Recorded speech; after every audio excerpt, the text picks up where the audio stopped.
Juan Fernández, ¿a qué edad entraste en PDVSA? Bueno, yo entré en PDVSA como a los, tendría yo 30 años, más o menos. Así, 28, 29 años, exactamente. Porque yo entré en PDVSA en 1984. ¿Cómo entraste en Y cuando, PDVSA? ¿Cuál era tu profesión? ¿Cuál es tu profesión?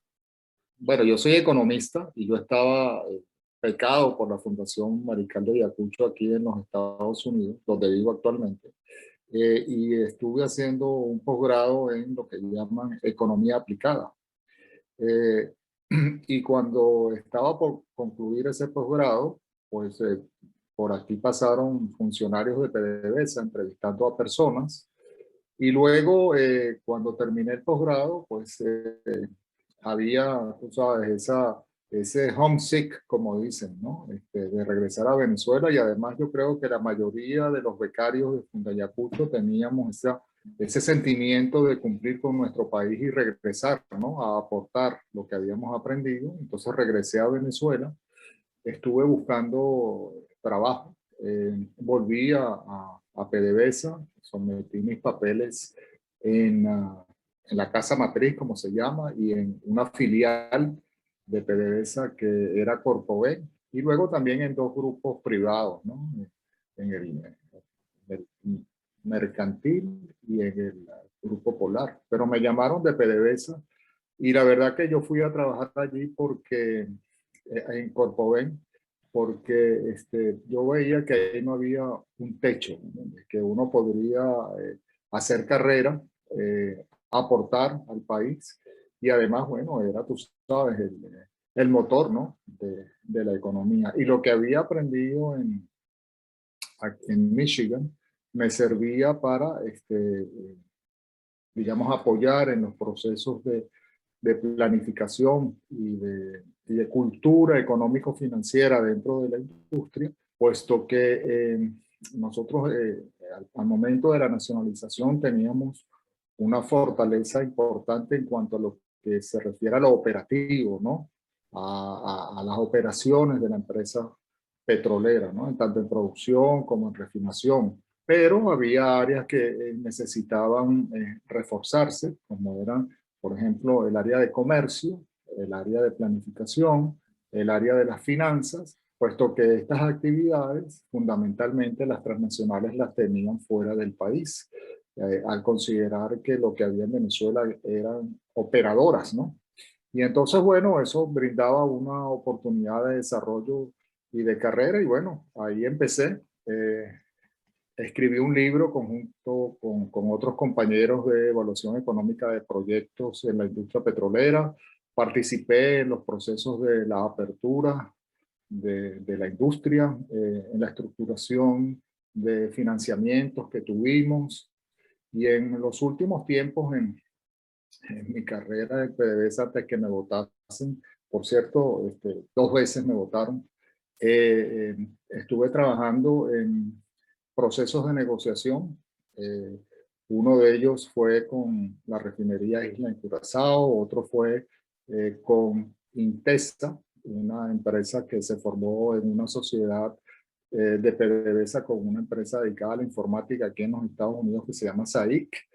Y bueno, después, en esos momentos tan convulsivos que tuvimos, bueno, me tocó porque estaba convencido de que la llegada de esta supuesta revolución lo que hizo fue, en vez de tener una política para el petróleo, fue utilizar el petróleo para la política, que es diferente, ¿no? Porque y entonces, bueno, ahí empezó una situación de malestar, de ruptura de principios y valores, sobre todo a la gente que veníamos, que íbamos a ser la generación de relevo, ¿no?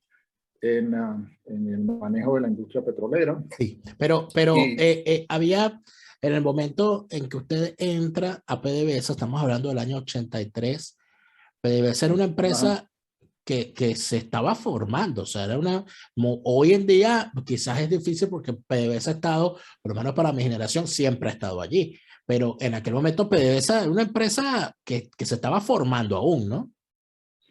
Claro, por eso yo digo que había estos elementos que se necesitaban para tener, tú sabes, digamos, todas las funciones de este negocio en conocimiento y en control de la empresa, ¿no? El mercadeo, la comercialización era importante, la parte financiera, no solamente, tú sabes, contribuidor fiscal, ¿no? Al presupuesto de la nación, sino también cómo vivir en un mundo que ya empezaba a ser altamente competitivo en el sector petrolero, en donde los costos de operación eran importantes, en donde el estructurar oportunidades para crecer era necesario contar con el mercado financiero o con estrategias de permitir la participación de terceros para que entonces hubiera inversiones en el sector que nos hicieran crecer en cuanto a capacidad de producción y Claro, a pero estamos internacional. hablando que para el año 83, me dice usted que fue cuando entró, ¿no? 84, 84 cuando yo entré. 84, habían pasado apenas 8 o 10 años de la nacionalización del petróleo. Correcto. Es decir, en la industria petrolera nacional era todavía algo que se estaba formando. Y Sí, sí. dentro de esa No, formación, el personal se supone que era fundamental. Y usted no venía del mundo petrolero, usted venía de formarse académicamente como economista y en economía aplicada. ¿Cómo era ese proceso? O sea, ¿qué se hablaba en esa PDVSA que se estaba formando? ¿Cuál era la cultura que había allí? ¿Qué era lo que se buscaba cuando alguien entraba a trabajar? bueno, fíjate, cuando yo entré, Corpoven era la filial la que a mí me tocó. Existían otras dos importantes, una que se llamaba Lagoven y otra Maraven, ¿no? Lagoven era, digamos, la heredera de lo que conocemos como ExxonMobil, ¿no? Donde había un esquema muy importante, de muy alto nivel con respecto a lo que era la parte operacional de la industria, ¿no? Muy buenos profesionales en ese área y Exxon dedicaba, ¿no? Mucho de su atención al desarrollo de personal en esas áreas. Muchos venezolanos fueron formados en Tulsa, ¿no? En Oklahoma, como ingenieros petroleros, etcétera, ¿no? Y eso era un esquema que las transnacionales todas tenían, ¿no? En el caso de Maravén, esta era una empresa que, vamos a decir, era la heredera de la Shell. Y la Shell está sajona, ¿no? Anglo-holandesa, mejor dicho, empresa, tenía un brazo muy importante en lo que era comercializar, ¿no? Siempre ha sido esa su mayor fortaleza a mi modo de ver. Y entonces, bueno, los que de allí venían tenían en parte esa formación. Ahí podemos recordar a una persona muy reconocida en la industria petrolera que se llamó Alberto Quiroz Corradi, ¿no? Él venía de esa estructura, ¿no? Inclusive Justi también venía de esa estructura, Luis. Y también, bueno, recordemos que había otras personas que ocuparon posiciones importantes como presidentes de PDVSA, como Brígido Natera, ¿no? Que venía de la GOBE. Pero en el caso mío de Corpoven, nosotros éramos una mezcla de culturas, ¿no? Porque la primera empresa base de Corpoven era la CDP. Y la Corporación Venezolana de Petróleo fue la primera empresa verticalmente integrada en donde el Estado venezolano era el accionista. Esta empresa nace, tiene además la responsabilidad por todo ese proceso nacionalizador que hubo, que como sabemos fue por fases, ¿no? En el sentido de que comenzó con la política de Rómulo Betancourt de no más concesiones, que luego se fue estructurando su arquitectura legal mucho en el primer gobierno de Caldera y luego en la nacionalización que llevó a cabo el primer gobierno de Carlos Andrés Pérez. Y bueno, Corpoven era una mezcla de culturas porque allí se fueron sumando pequeñas operadoras y finalmente en uno de los últimos procesos de racionalización, porque recordemos que en Venezuela había como 17 operadoras, ¿no? Estas grandes que te mencioné, bueno, empezaron a absorber las pequeñas y en Corpoven teníamos una mezcla de culturas, ¿no? el entendimiento, digamos, de lo que es ser una empresa del Estado, pero a la vez buscar el sentido del negocio que una empresa privada debe de tener, ¿no? Claro, Entonces, ahora, pero quisiera volver al punto de su entrada a PDVSA por un tema que comentaré luego. Usted venía de una familia de petroleros, sus padres formaban parte de la industria, formaban parte del negocio petrolero. bueno, mi papá fue un obrero de la industria petrolera. Mi papá trabajó en la industria petrolera gran parte de su vida. Él fue un vigilante que había en la industria y bueno, con él aprendí, ¿no? Que eso era una posibilidad, ¿no? Y eso que él trabajaba cuando ya existían las operadoras transnacionales y había una cultura, ¿no? Con respecto al principio del trabajo y del crecimiento, la honestidad, ¿no? Y yo creo que cuando me preguntaba sobre qué ofrecía, ¿no?, la industria al personal, era precisamente eso, ¿no? Una cultura en donde teníamos el reto de demostrar que como venezolanos, y aún siendo una empresa del Estado que tiene sus limitaciones, como todos sabemos, ¿no?,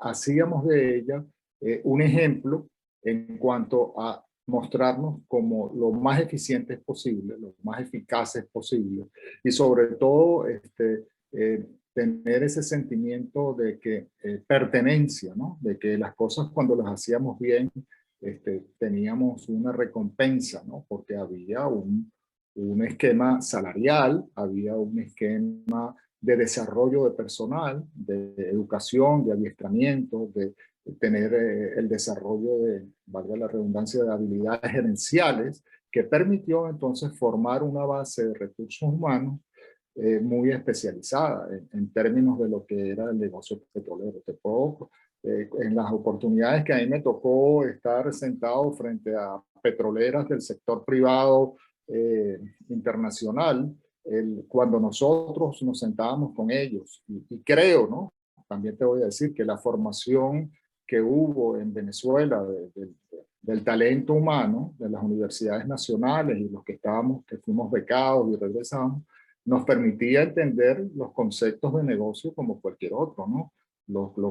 Y eso, a los efectos de sentarnos con los potenciales socios, ellos lo veían como algo que era como diferente, ¿no?, a lo que ellos esperaban de empresas del Estado latinoamericanas, incluyendo empresas del Estado venezolano fuera del tema petrolero, porque los elementos de las corrupciones eran, tú sabes, ¿no?, cuánto hay para mí, cuánto hay para eso, etcétera, ¿no? Entonces, eso yo creo que fue una de las cosas importantes que como seres humanos tuvimos. Claro que la posibilidad de crecimiento, de expansión del negocio petrolero estaba obviamente limitado a las características del accionista que teníamos, ¿no?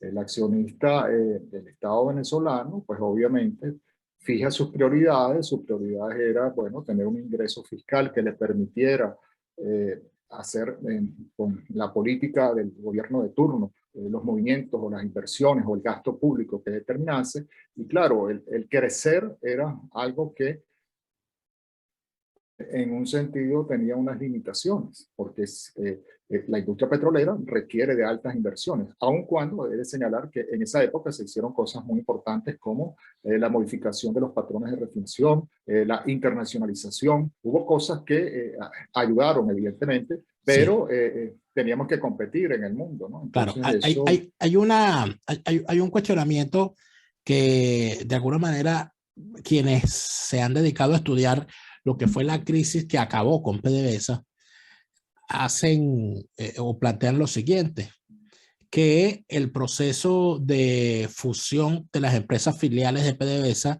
Corpoven, Lagoven y Maraven, ejecutado durante la gestión de Luis Justi como presidente de PDVSA, habría creado una serie de resentimientos internos, pues, por un lado, quien ejecuta esa fusión venía de Maraven y se habría creado la imagen o la idea en algunos que en realidad fue Maravén tomando el control de toda la empresa y no una verdadera fusión.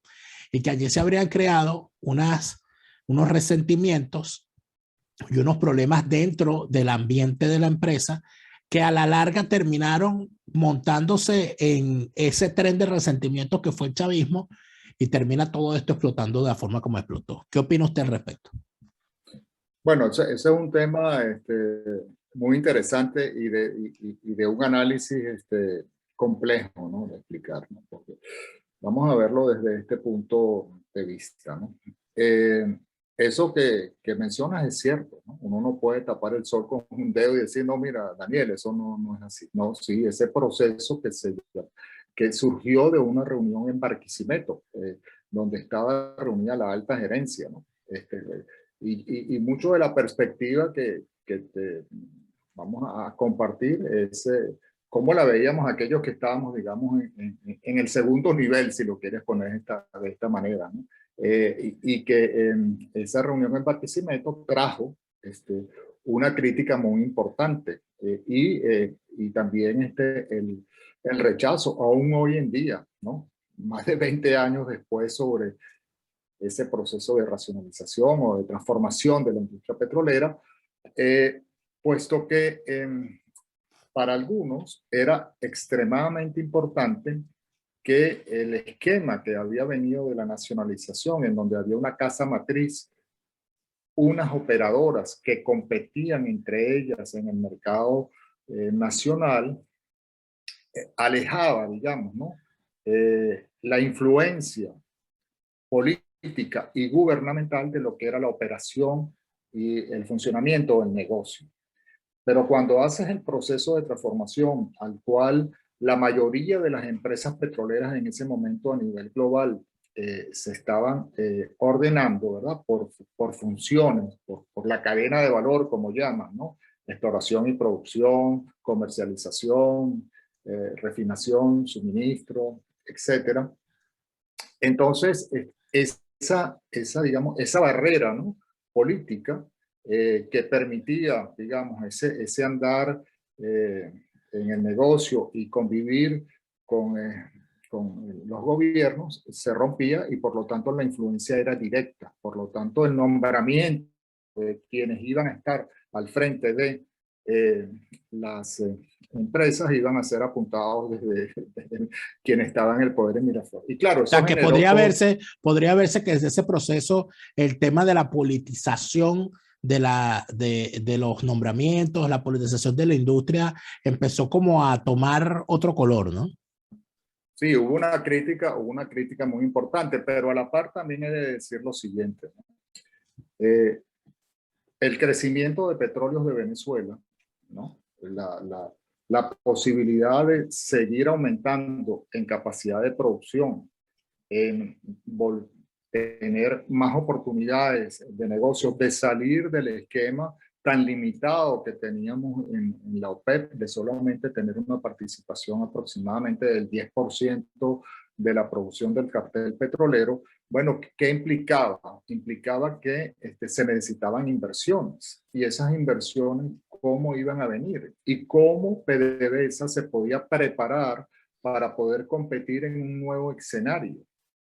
Entonces, si a Venezuela iban a llegar por el proceso de la apertura, por el famoso artículo 5 de la Ley de Nacionalización Petrolera, ¿verdad? Que permitía por el interés nacional que hubiese, bajo la previa aprobación del Congreso, asociaciones en el negocio petrolero, pues entonces la estructura de PDVSA tenía que ser competitiva y digamos, espejo, ¿no? De cómo se estaba moviendo el negocio petrolero, y por lo tanto había la necesidad de evitar digamos, el desgaste que se pudiera generar por la competencia entre filiales y mirar más bien la competencia con quienes iban a actuar en el mercado. Y por otro lado, la racionalización de las actividades iba a permitir la liberación de recursos que iban a ser requeridos también por los que venían a participar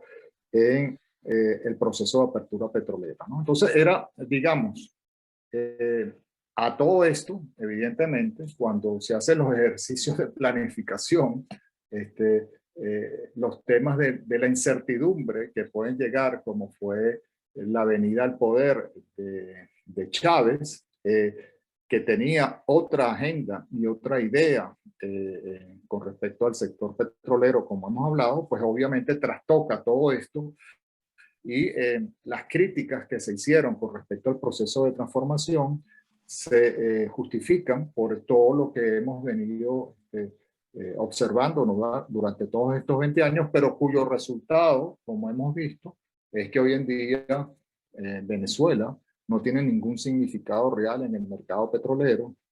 PDVSA es una empresa cuyos resultados son, desde cualquier punto de vista, cada vez más negativos, altamente endeudadas, sin capacidad para poder aumentar producción, ni siquiera para producir la gasolina que requiere el mercado interno, etcétera, etcétera. Y entonces, bueno, estamos en este desastre, ¿no? Sí. Que hoy vivimos. Ahora, usted, cuando llega el chavismo al poder, ya estaba en PDVSA, ya tenía cerca de 20 años, ¿no?, de carrera. ¿Qué cargo ocupaba usted para el momento en que empieza todo este proceso que arranca con el nombramiento de una directiva que quizá ya venía mostrando malas intenciones? Pues a partir de la llegada de Hugo Chávez al poder, PDVSA estaba como en la mira. Precisamente Sí. ese proceso de fusión, ese proceso de eliminar las empresas filiales y crear como una estructura distinta, había dejado, sí, un tema de politización en el ambiente, hasta inclusive se empezó a manejar la idea de que Luis Justi sería un buen candidato presidencial. Hasta eso se manejó. Y cuando llega Hugo Chávez al poder, llega con el tema de que PDVSA era una caja negra, de que PDVSA era inauditable, de que PDVSA, bueno, era un estado dentro del estado,